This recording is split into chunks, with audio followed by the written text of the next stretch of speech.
전쟁이 나면 나라를 버리고 도망치겠습니다. 유럽의 자존심이라 불리던 독일 한복판에서 10대 청소년들이 거리로 쏟아져 나와 외친 충격적인 말입니다. 러시아의 총구가 목전까지 다가왔음에도 독일 청년들은 노인들의 연금을 위해 내 목숨을 바칠 수 없다며 군대를 거부하고 나섰습니다. 독일 정부는 파격적인 월급 인상안까지 제시하며 매달리고 있지만 돌아오는 대답은 냉담할 뿐입니다. 세계 4위의 경제 대국 독일이 군대가 없어 무너질지도 모른다는 공포가 전 유럽을 휩쓸고 있는 바로 이때 전 세계가 경악하며 주목하는 나라가 있습니다. 독일조차 부러워하며 고개를 숙이게 만든 나라, 바로 대한민국입니다. 모두가 개인의 자유만을 외치며 총을 내려놓을 때 대한민국의 청년들은 오히려 침묵 속에 가장 강력한 힘을 기르고 있었습니다. 독일 정부가 신체검사 설문지 한 장 돌리는 것조차 벌벌 떨고 있을 때 우리 청년들은 예전부터 묵묵히 국가 안보의 거대한 기둥이 되어 전 세계 그 누구도 넘볼 수 없는 철벽을 세웠기 때문입니다. 도대체 무엇이 독일을 이토록 무력하게 만들었으며 한국은 어떻게 청년들의 헌신으로 세계 최정예 강군의 반열에 오를 수 있었을까요? 미국 월스트리트 저널 WSJ조차 충격적이라고 보도한 독일의 안보 붕괴 실태, 그리고 그 뒤에 가려진 대한민국의 위대한 반전 스토리를 지금 공개합니다. 안녕하세요. 해외감동튜브입니다. 이야기 시작에 앞서 구독, 좋아요, 그리고 대한민국 파이팅 댓글로 한국을 응원해주세요. 전쟁이 나면 나라를 버리고 도망치겠습니다. 유럽의 자존심이라 불리던 독일 한복판에서 10대 청소년들이 거리로 쏟아져 나와 외친 충격적인 말입니다. 러시아의 총구가 목전까지 다가왔음에도 독일 청년들은 노인들의 연금을 위해 내 목숨을 바칠 수 없다며 군대를 거부하고 나섰습니다. 독일 정부는 파격적인 월급 인상안까지 제시하며 매달리고 있지만 돌아오는 대답은 냉담할 뿐입니다. 세계 4위 경제 대국 독일이 군대가 없어 무너질지도 모른다는 공포가 전 유럽을 휩쓸고 있는 바로 이때 전 세계가 경악하며 주목하는 나라가 있습니다. 독일조차 부러워하며 고개를 숙이게 만든 나라, 바로 대한민국입니다. 모두가 개인의 자유만을 외치며 총을 내려놓을 때 대한민국의 청년들은 오히려 침묵 속에 가장 강력한 힘을 기르고 있었습니다. 독일 정부가 신체 검사 설문지 한 장 돌리는 것조차 벌벌 떨고 있을 때 우리 청년들은 예전부터 묵묵히 국가 안보의 거대한 기둥이 되어 전 세계 그 누구도 넘볼 수 없는 철벽을 세웠기 때문입니다. 도대체 무엇이 독일을 이토록 무력하게 만들었으며 한국은 어떻게 청년들의 헌신으로 세계 최정예 강군의 반열에 오를 수 있었을까요? 미국 월스트리트 저널조차 충격적이라고 보도한 독일의 안보 붕괴 실태, 그리고 그 뒤에 가려진 대한민국의 위대한 반전 스토리를 지금 공개합니다. 안녕하세요. 저는 유럽연합안보전략연구소에서 수석 고문으로 활동하며 수십 년간 서방 국가들의 국방 체계를 분석해온 마크 엘리엇이라고 합니다. 저는 평생을 전쟁의 억제력과 국가안보라는 가치를 연구해왔지만 최근 유럽에서 벌어지는 일련의 사태를 보며 깊은 자괴감과 동시에 엄청난 충격에 빠지고 말았습니다. 한때 세계 최강의 기갑 부대를 자랑하며 유럽 안보의 핵심이라 칭송받던 독일이 지금은 청년들에게 군대 좀 와달라고 애걸복걸하는 처참한 신세로 전락했기 때문입니다. 하지만 제가 오늘 여러분께 말씀드리고 싶은 것은 단순히 독일의 몰락이 아닙니다. 오히려 유럽의 수많은 전략가들이 한국이라는 나라를 얼마나 얕보고 무시해왔는지, 그리고 그 무지함이 얼마나 큰 착각이었는지를 고발하려고 합니다. 지금부터 제가 들려드릴 이야기는 미국과 유럽의 안보 전문가들이 한국의 진짜 실력을 확인하고 경악을 금치 못했던 실제 상황들을 바탕으로 하고 있습니다. 특히 대본 뒤쪽으로 갈수록 전 세계 군사 전문가들이 도저히 믿지 못했던 한국만의 진짜 필살기가 등장하니 끝까지 집중해 주시기 바랍니다. 이야기의 시작은 지난달 브뤼셀에서 열린 비공개 안보 회의였습니다. 당시 독일과 미국을 포함한 서방 국가의 군사 관계자들은 러시아의 위협에 대응하기 위한 재무장 계획을 논의하고 있었습니다. 그 자리에서 독일 측 대표는 자국의 청년들이 군 복무를 거부하며 전쟁이 나면 해외로 도망가겠다는 설문 결과가 나오자 망연자실한 표정을 지었습니다. 이때 회의장에 있던 한 전문가가 갑자기 동양의 작은 나라 한국을 언급했습니다. 그는 한국이야말로 징병제를 통해 수십만 명의 상비군을 유지하면서도 청년들의 높은 교육 수준과 정신전력을 유지하는 유일한 국가라고 치켜세웠습니다. 그러자 회의장 곳곳에서는 비웃음 섞인 코웃음이 터져나오기 시작했습니다. 독일의 한 고위 장교는 한국은 그저 북한이라는 특수한 상황 때문에 억지로 유지되는 군대일 뿐이며 현대전에서 머릿수만 채우는 방식은 아무런 의미가 없다고 깎아내렸습니다. 미국 측 관계자들 역시 한국의 기술력이 좋아졌다고는 하지만 근본적인 군대의 질이나 안보의식 면에서는 서구권 국가들을 따라오기 힘들 것이라며 무시하는 기색이 역력했습니다. 그들은 한국이라는 조그만 나라가 어떻게 그토록 거대한 규모의 군대를 유지하면서도 경제 성장을 이룰 수 있는지 그 본질적인 힘을 전혀 이해하지 못했습니다. 오히려 한국이 자신들의 무기를 팔기 위해 통계를 조작하거나 군기를 과장하고 있다고 의심하기까지 했습니다. 서구 언론들은 한국의 징병제를 시대착오적인 유물이라 비판하며 한국 청년들이 억지로 끌려가 고통받고 있다는 프레임을 씌워 한국의 안보 시스템을 폄하하기 바빴습니다. 하지만 그들이 간과한 치명적인 데이터가 있었습니다. 그것은 바로 한국 청년들의 자발적인 안보의식과 상상을 초월하는 실전 대응 능력이었습니다.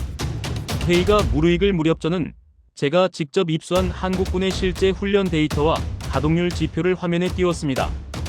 그 안에는 한국군의 장비 가동률이 90%를 상회하며 훈련 중 사고율은 세계 최저 수준이라는 구체적인 수치가 적혀 있었습니다.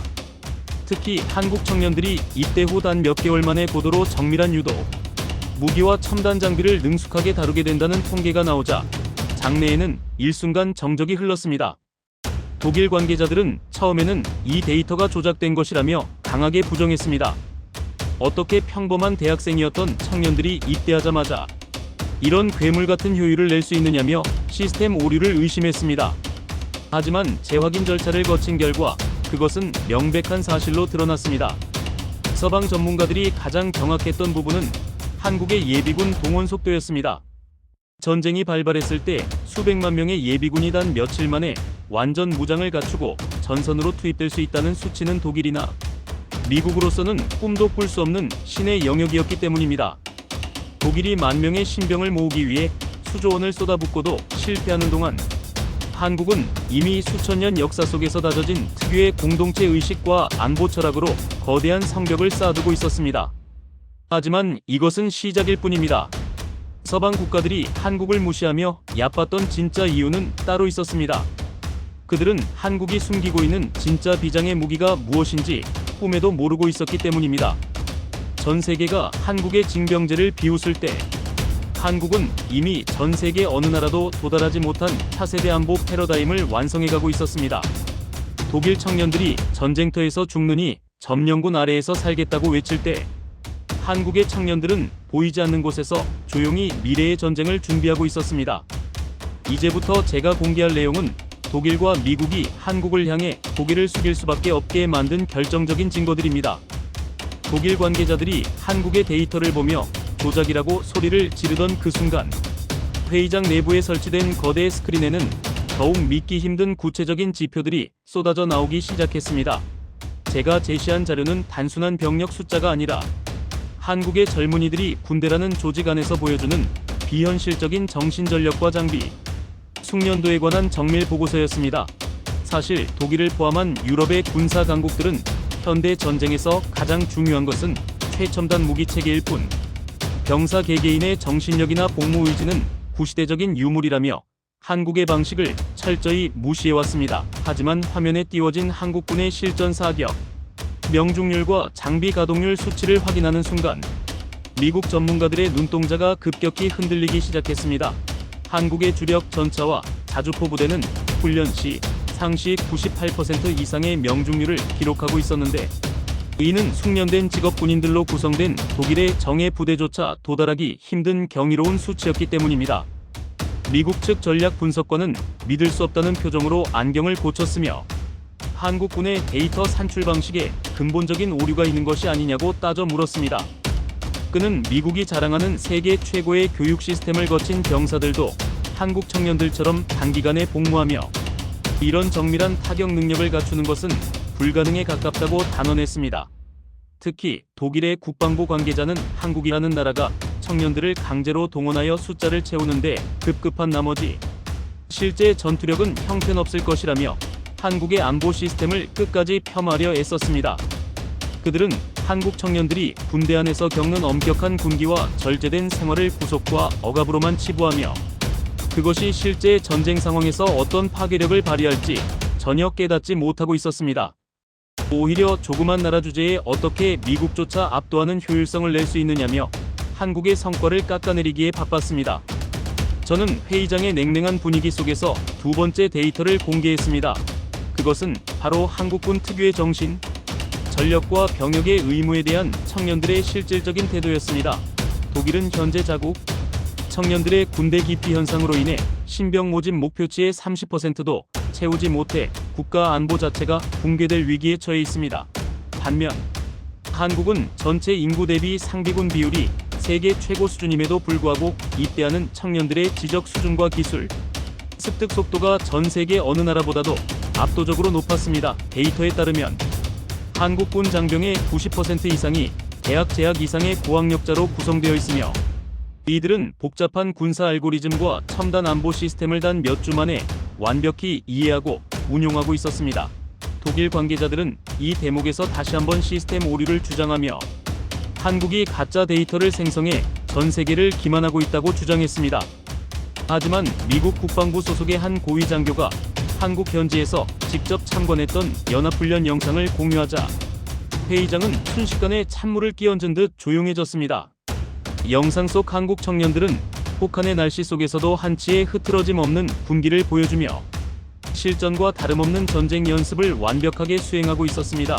독일의 청년들이 월급을 올려달라며 시위를 하고 전쟁이 나면 도망가겠다고 선언하는 동안 한국의 청년들은 묵묵히 자신의 자리를 지키며 국가 안보의 핵심 기둥 역할을 수행하고 있었던 것입니다.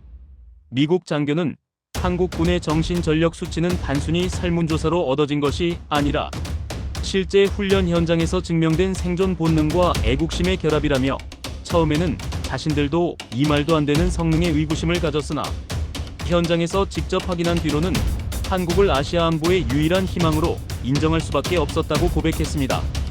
독일 측은 여전히 한국의 이런 정신력이 강압에 의한 일시적인 현상일 뿐이라며 독일처럼 자유로운 사회에서는 결코 지속될 수 없는 구조라고 비아냥거렸습니다. 그들은 한국이 조그만 영토 안에서 북한과 대치하며 겪는 긴장감을 이용해 청년들의 희생을 강요하고 있다며 한국의 안보 체계 자체를 부정적인 시각으로만 바라보았습니다. 그러나 한국의 진짜 위력은 단순히 보여지는 군기나 숫자에 있지 않았습니다. 서방 전문가들이 한국을 무시하며 눈치채지 못했던 것은 한국군 내부에서 소리 없이 진행되고 있던 거대한 변화였습니다. 한국은 이미 전 세계 어느 나라도 시도하지 못한 초정밀 군사 물류 시스템과 인적 자원 관리망을 구축해두었으며 이는 전쟁 발발 시 전 국가적인 역량을 단 몇 시간 만에 전투력으로 전환할 수 있는 무시무시한 잠재력을 의미했습니다. 독일이 신병 1명을 교육시키는데 수개월을 허비하는 동안 한국은 이미 완성된 정예 병사들을 사회 곳곳에 배치해둔 셈이었습니다. 저는 회의장에 모인 이들에게 한국의 이러한 저력이 단순히 운이 좋아서 만들어진 것이 아니라는 점을 강조했습니다. 그것은 수십 년간 대한민국이라는 국가가 안보를 위해 쏟아부은 집념의 결과이며 청년들이 가진 숭고한 책임의식이 만들어낸 기적과도 같은 성과였습니다. 처음에는 한국의 데이터가 오류라고 비웃던 독일과 미국의 전문가들도 시간이 흐를수록 자신들이 처한 비참한 현실과 한국의 압도적인 수치를 비교하며 절망적인 표정을 짓기 시작했습니다. 특히 독일 관계자는 자국 군대의 고령화와 병력 부족 문제를 언급하며 한국처럼 젊고 유능한 인재들이 군대 안으로 끊임없이 유입되는 시스템을 어떻게 구축했는지 믿기지 않는다는 듯 고개를 저었습니다. 그들은 한국이라는 나라가 그동안 숨겨왔던 진정한 안보 역량의 실체를 조금씩 마주하며 자신들의 무지함을 뼈저리게 느끼고 있었습니다. 하지만 여러분, 이것은 아직 서막에 불과합니다. 세계 최강 대국이라 자부하는 미국과 유럽의 자존심, 독일이 한국 앞에 완전히 무릎을 꿇게 된 결정적인 이유는 따로 있었습니다. 그들이 한국의 정신전력과 군기를 보고 경악한 것은 사실이지만 그것을 뛰어넘는 진짜 비장의 무기가 한국군 내부 깊숙한 곳에 숨겨져 있었기 때문입니다. 전 세계 어느 나라도 눈치채지 못했고 그 누구도 예상치 못했던 한국만의 특별한 군사 문화와 결합된 이 비밀은 공개되는 순간 국제사회의 안보 질서를 뿌리째 뒤흔들어 놓았습니다. 과연 독일과 미국이 그토록 부정하고 싶어 했던 한국의 진짜 실력은 무엇이었을까요? 회의장의 분위기는 시간이 갈수록 묘한 긴장감과 불쾌한 침묵으로 가득 찼으며 독일 측 관계자들은 여전히 한국의 압도적인 장비 가동률과 정신전력 수치를 보며 이것은 현대 민주주의 국가에서는 도저히 일어날 수 없는 통계적 변칙이라며 강하게 항변했습니다. 독일의 국방 전략가들은 자신들이 겪고 있는 모병난과 청년들의 군 기피 현상이 모든 선진국이 겪는 공통된 숙명이라고 믿어왔기에 한국의 사례를 인정하는 순간 자신들의 안보 정책이 완전히 실패했음을 자인하는 꼴이 되기 때문이었습니다. 특히 미국 측의 한 기술 분석관은 한국군의 정보통신 기술 활용 능력을 보며 한국은 군대라는 조직을 단순히 병력을 양성하는 곳이 아니라 국가 전체의 정보기술 역량을 집결시킨 거대한 실험실처럼 운영하고 있다며 처음에는 이 수치가 단위 환산의 오류이거나 한국 특유의 과장된 보고 문화에서 비롯된 것이라고 확신에 찬 목소리로 지적했습니다. 그들은 한국이라는 조그만 나라 주제에 어떻게 미국이나 독일조차 도달하지 못한 실시간 군수 물류 통합 시스템을 완벽하게 가동할 수 있느냐며 한국의 행정력을 과소평가했습니다. 하지만 제가 제시한 세 번째 자료는 그들의 모든 상식을 밑바닥부터 뒤흔들어 놓기에 충분했는데 그것은 바로 한국 청년들이 입대 전부터 갖추고 있는 안보의식과 디지털 적응력이 결합된 이른바 스마트 병사들의 실전 데이터였습니다. 독일의 청년들이 군대를 자신의 인생을 낭비하는 공간으로 여기며 전쟁이 나면 연금 수급자들을 위해 희생하지 않겠다고 선언할 때 한국의 청년들은 비록 징병제라는 틀 안에서 움직일지라도 군대 안에서 최첨단 무기를 다루는 것을 하나의 기술 습득과 국가방위라는 명확한 목표의식으로 승화시키고 있었습니다. 저는 한국군 내부에서 매달 쏟아져 나오는 수만 건의 장비 개선 제안과 효율화 보고서 수치를 보여주며 이것이 바로 한국군의 진짜 무서운 점이라고 강조했습니다. 독일 국방부 소속의 한 고위 관료는 한국의 병사들이 자발적으로 무기체계의 개선점을 찾아내고 이를 실전에 적용한다는 데이터를 보더니 얼굴이 붉게 달아오르며 이것은 명백한 사기극이라고 소리를 높였습니다. 그는 독일의 정예기술 부대조차 수년이 걸리는 작업들을 어떻게 한국의 평범한 20대 청년들이 해낼 수 있느냐며 한국 정부가 천재적인 인재들만 골라 군대에 배치하고 가짜 영상을 찍어 전 세계를 기만하고 있다고 주장했습니다. 미국 전문가들 역시 처음에는 한국의 시스템 가동률이 95%를 유지한다는 사실을 두고 자신들의 장비 유지 보수 규정으로는 도저히 상상할 수 없는 수치라며 측정 방식의 정직성을 의심했습니다. 하지만 제가 실제 한국의 전방사단에서 운용 중인 실시간 정비 시스템의 서버 로그 기록과 부품 보급 속도를 초 단위로 분석한 자료를 공개하자 회의장은 순식간에 차가운 정적에 휩싸였습니다.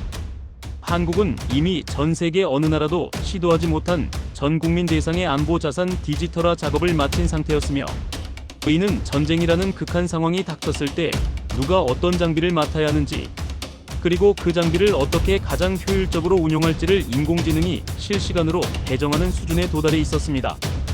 독일이 신병 한 명에게 설문지를 돌리고 응답을 기다리는 동안 한국은 이미 수백만 명의 예비 자원들이 각자의 위치에서 어떤 임무를 수행해야 하는지 명확한 데이터로 관리되고 있었던 것입니다. 미국 측 분석관은 이 말도 안 되는 성능에 대해 처음에는 기계적인 오류라고 생각했으나 한국군의 실제 훈련 결과를 재확인한 뒤로는 이것이 단순한 기술의 문제가 아니라 한국 청년들이 가진 독보적인 책임감과 국가 안보에 대한 무의식적인 합의가 만들어낸 기적이라고 인정할 수밖에 없었습니다. 하지만 회의장에 모인 서방의 엘리트들은 여전히 한국을 향한 삐딱한 시선을 거두지 않았습니다. 그들은 한국이 조그만 영토라는 지리적 한계 덕분에 이런 밀집된 관리가 가능한 것이지 국가 전체의 역량 면에서는 여전히 독일이나 미국에 비할 바가 못 된다며 한국을 얕보고 무시하는 발언을 멈추지 않았습니다. 오히려 한국 청년들의 헌신을 당연한 희생으로 치부하며 그런 비민주적인 방식은 유럽 사회에 적용할 가치가 없다고 깎아내리기까지 했습니다. 그러나 저는 알고 있었습니다. 그들이 한국을 무시하면 할수록 나중에 공개될 한국의 진짜 비장의 무기 앞에 얼마나 더 처참하게 무너질지를 말입니다. 독일이 무너져가는 안보의 벽을 붙잡고 괴로워하는 동안 한국은 이미 보이지 않는 곳에서 전 세계 안보 질서를 뒤바꿀 거대한 변화를 완성해가고 있었습니다. 독일의 청소년들이 거리에서 시위를 하며 나라를 버리겠다고 외치는 장면과 한국의 청년들이 묵묵히 전방 사선에서 영하 20도의 추위를 견디며 실탄 사격 훈련에 매진하는 장면이 교차되어 화면에 나타나자 장내 분위기는 묘하게 반전되었습니다. 처음에는 한국의 징병제를 비웃던 이들도 한국 청년들이 보여주는 그 흔들림 없는 눈빛과 완벽하게 정렬된 군기 앞에서 점차 할 말을 잃어갔습니다. 미국 전문가들은 자신들이 보유한 최첨단 정찰 자산으로 한국군의 움직임을 추적해본 결과 한국 예비군들의 동원 속도가 자신들의 예상치보다 최소 10배 이상 빠르다는 사실을 확인하고는 경악을 금치 못했습니다. 그들은 한국이라는 나라가 그동안 자신들의 눈을 속여가며 얼마나 거대하고 치밀한 안보 네트워크를 구축해왔는지 비로소 깨닫기 시작한 것입니다. 여러분, 그러나 제가 지금까지 말씀드린 내용은 아직 한국이 숨겨둔 진정한 힘의 절반도 되지 않습니다. 서방 국가들이 한국의 기술력과 군기를 보고 놀란 것은 그저 예고편에 불과합니다. 한국은 전 세계 어느 나라도 감히 상상하지 못했던, 그리고 현대전쟁의 상식을 완전히 뒤엎어버릴 충격적인 안보 무기를 이미 실전 배치 단계까지 끌어올렸습니다.